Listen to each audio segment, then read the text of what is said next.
So next up, we're going to be having a presentation from Alexis Huchelmann, which is entitled wpээрsm or Aya, making conlangs easier for player use.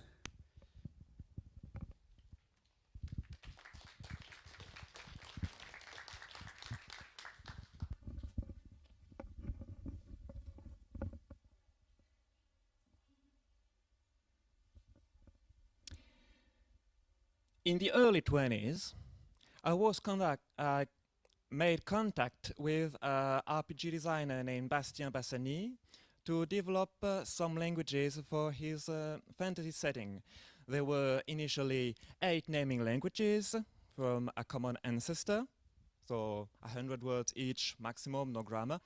1 advanced language with no relationship to them, with 500 words or so, a real grammar, and some Old French-derived neologisms to get a medieval flavor. And all that I was used to. I know how to do naturalistic languages, no problem. But he also asked for a spell language for magic. So he asked that it be based on the 7 elements of his cosmology, that it be non-human in appearance, like in the script and in the pronunciation, and, very importantly, players had to be able to use it in-game. Well, first attempt. I understood the assignment, the 7 elements, as 7 phonemes. And how did I choose them? I used them. I set about using the most basic, distinct markers. Like you have the sound, just a sound is what?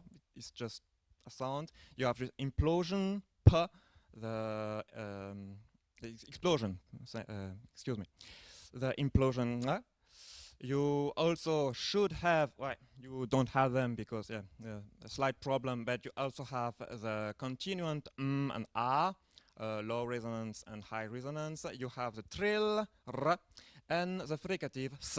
And all that is a bit, it's just a bit very broad description, because you don't have, you have many allophonic realizations. And for those 7 elements. And what's the link with the 7 elements of the cosmology? Well, I didn't know at the time. I forgot it, and I only added at the end.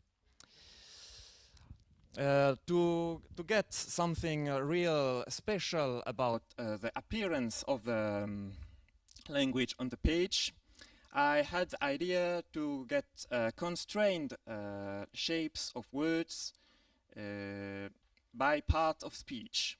Like you have the first part of speech, the modal is 1 letter only. The second part of speech, the predicates, 2 letters only. Deictic, 3 letters. Substantive, 5 letters. Are always in the same order. And you see there the example phrase. Amrspt, mrazu. You have the modal first, then the predicate, then the deictic, then the substantive, always in that order. The modals, 1 phonemes each, introduce 7 distinct sentence types, like emotional sentence. So that spring flows again. When you speak to yourself. The information, speaking to someone else, that spring flows again, I inform you. The question, when you ask for information, will that spring flow again? The promise, that is a first-person imperative, I will make that spring flow again. Refusal, I do not want that spring to flow again. Command, second-person imperative, make that spring flow again. And prohibition, do not make that spring flow again.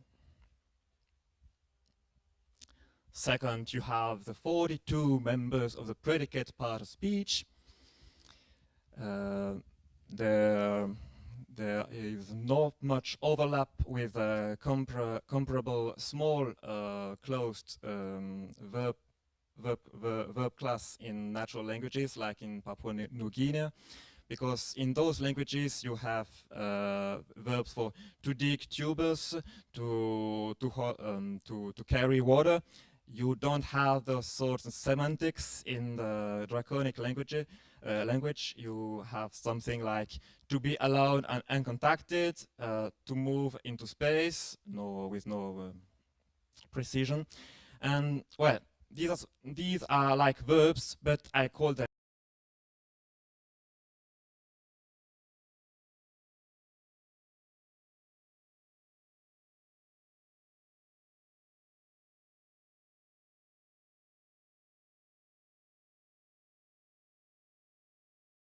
different points of view: the speaker, the addressee, and the anaphoric or cataphoric referent, like something you will be talking about or you have been talking about.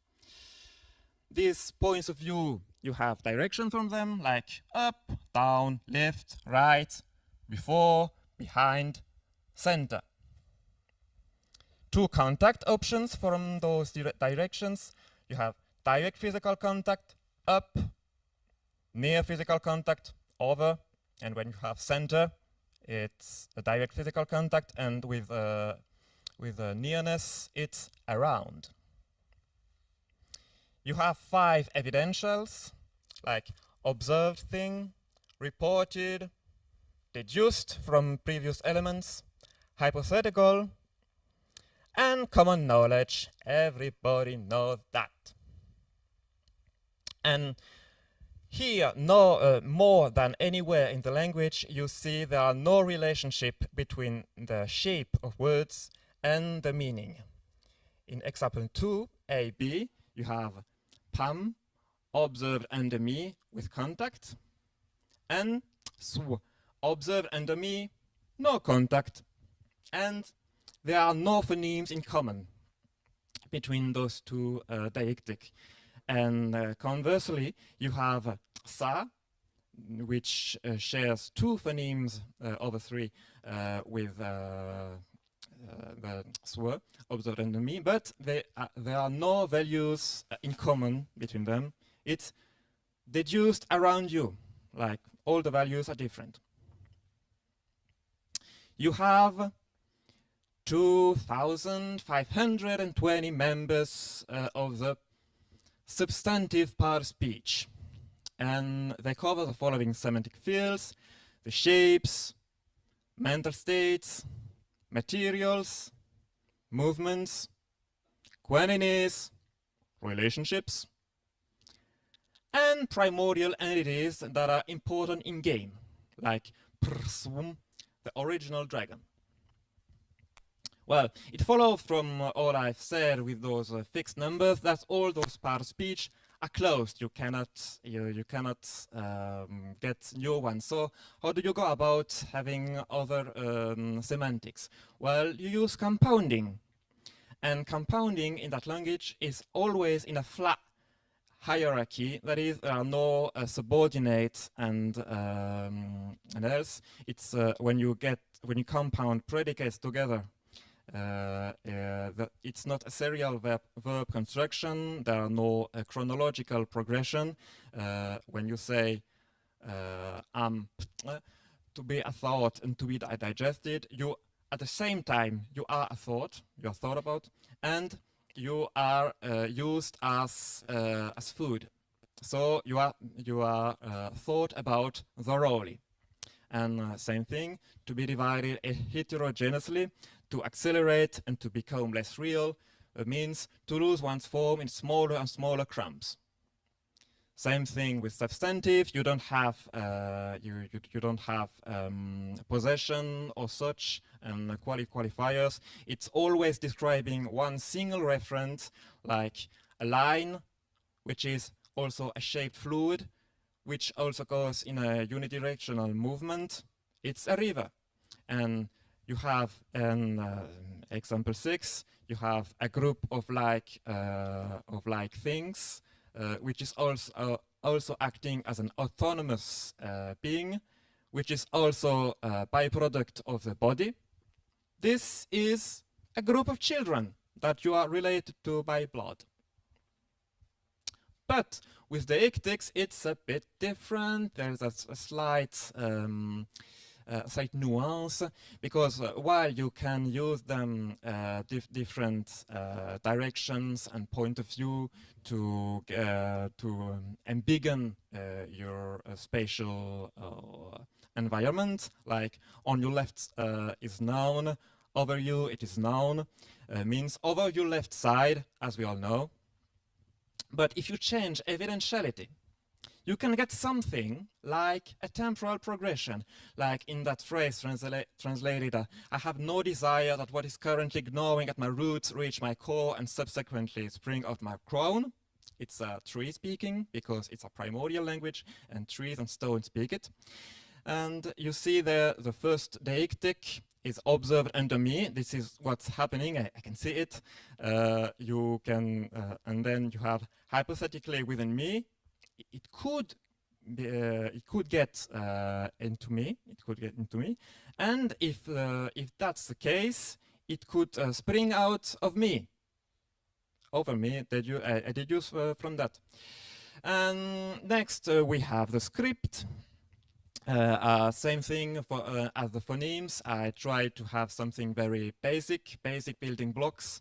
The dot, the wave, the bend, the loop, the cross, the mirror, and the parallel, all corresponding to one phoneme.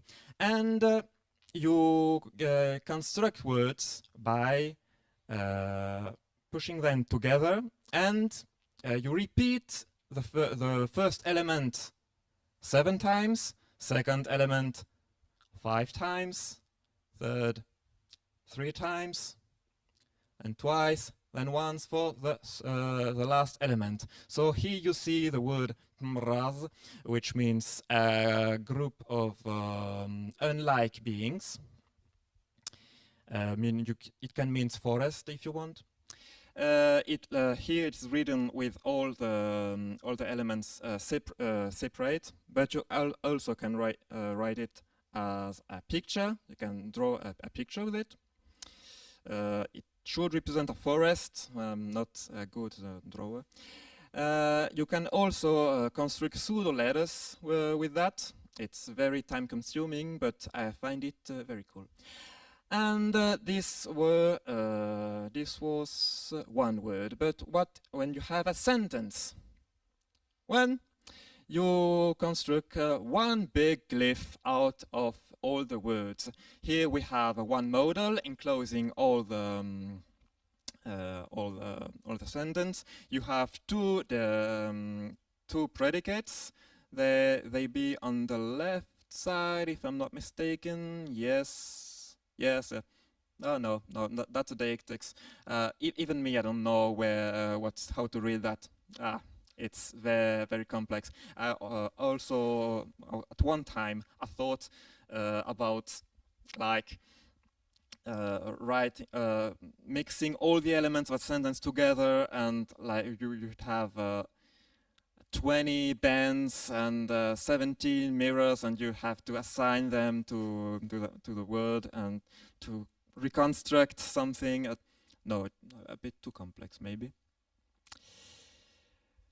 Well, I delivered it with 500 words and all. I thought I was about done, just some cleaning up to do, some remarks. Well, the client went back to me and said, well, Alexis, it's very nice, but it was not really what I was asking about, because, well, there are many parts of the grammar that are not necessary for creating magic spells, like the emotional sentences. Why do you need that when you're making spells?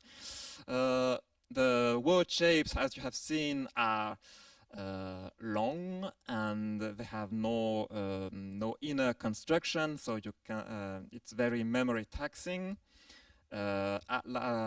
as it's a non-human language, it's very semantics are very difficult to grasp, and you have to string along many 5-letter words to get common everyday concepts such as river.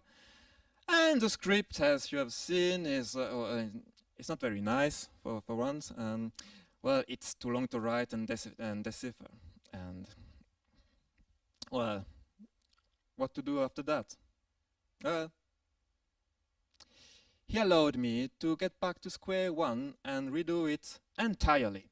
So, this time I set about creating the script first. The glyph have to be a bit more better looking and really about the 7 cosmological elements. And they each of them do correspond to a vowel consonant vowel consonant group. You have aya, oto, ugu, oso, eme, ipi, ere. And this is a bit more pronounceable for French speakers.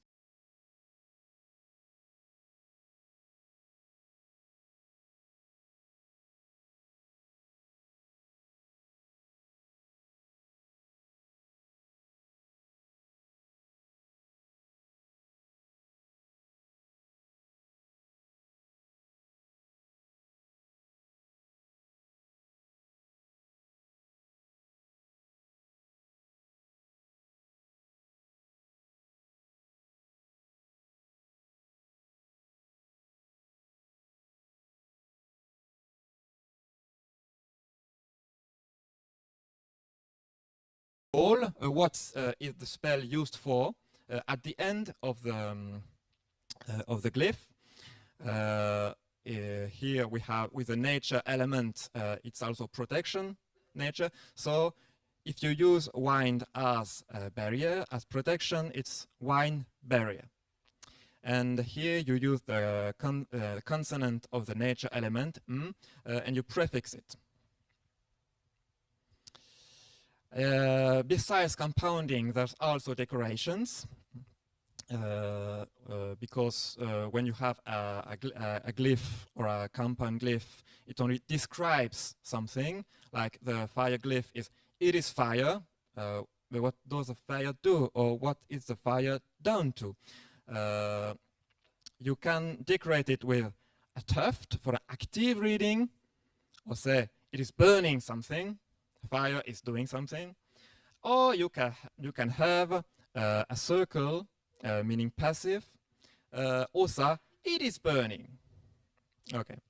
And the vowel change use the vocalic heptagram we saw 3 slides before, meaning each of the vowels has 2 opposite elements on the heptagram.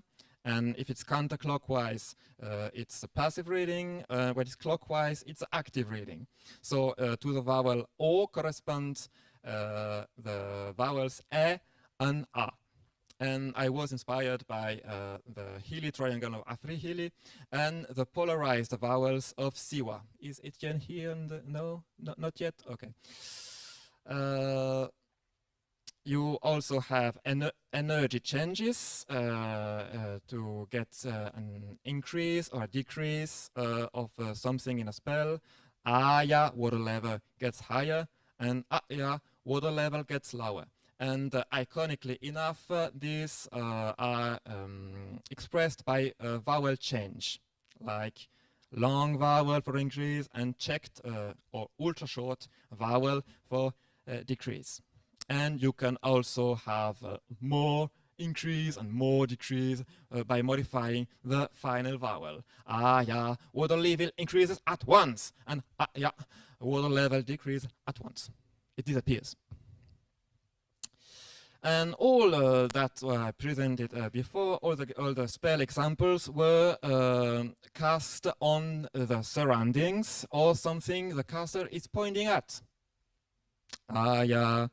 Yeah, all that. But if you want to cast on yourself, you add a dot in the most I-like position of the glyph to say, this applies to me.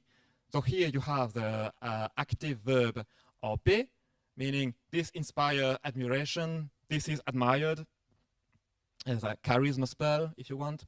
And if you put a dot, it's olpe, or lope, or opel. You put the L or whatever it's best sounding. It means I inspire admiration, I am charismatic. I should have cast it before I presented. Well, now let's compare how the same weather freeze spell gets rendered in the two different atoms. In the first atom, it was ras wpээрsm. I refuse that. I do not want that water I see before me gaining entropy. Let the water freeze. And you have two glyphs in the second atom. So the water-like water-like movement diminishes, and the water that's hot is made solid, meaning the same thing. And you can you can put more glyphs in the second in the 9b example. It just you could have used only one of them to get the weather freeze, but it's better to have more of them if you really want the effect to take place. Like in game, it's more, it has more chances. Where to go next? After all of that, what can I do with that language? All the examples of the second atom you've seen were drawn by me by having vector graphics on a master file that I cut and copy and paste by hand. It's relatively quick, but there may be something maybe something a bit more automatic, and I heard about software, a Libre software called Graphemy. That's for Graphemic Blasphemy by Juriel. It's described as a tool for graphemic blasphemy, that is, creating writing systems that are hard or impossible to create as fonts. I haven't looked at it much yet. It's the UI looks a bit complicated, but it would be a very good fit to the draconic glyph construction. Next, went back to an idea I had at first for the first attempt. I was thinking about different modalities, like if it's a primordial language, you have to trees and stones should have been able to use it. So you could have had light signals, rhythms, and so on.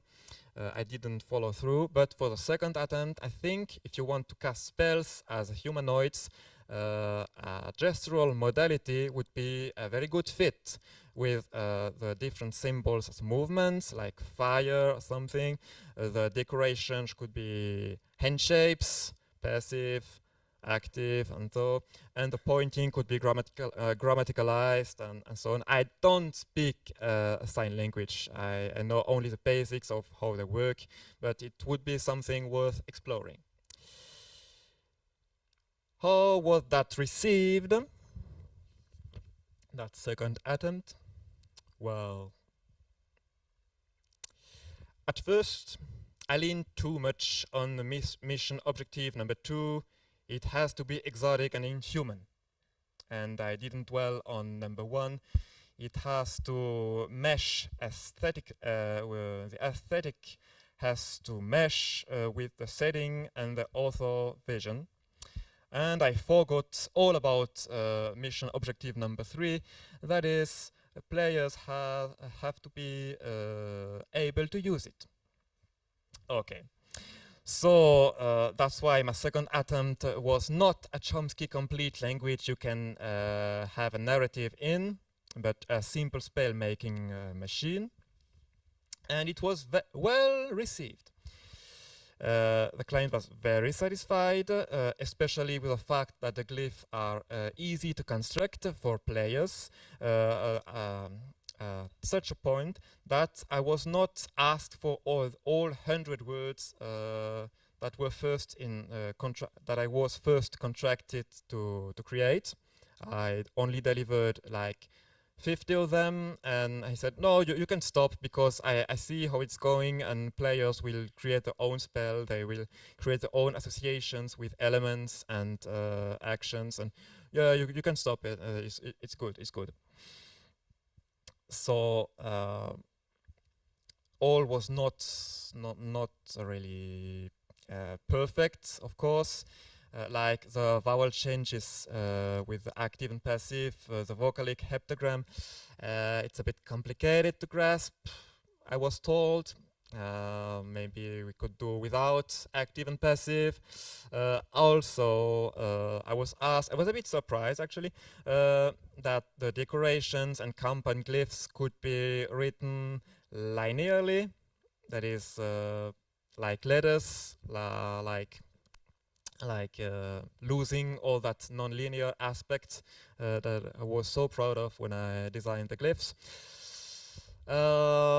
But we don't know exactly if that's the thing to do, because there hasn't been a play session yet with real live players, so we don't know how a group of RPG players will get that language and use it, and that's something I'm very much looking for the future of the language. And with that said, Augie, may your joy increase.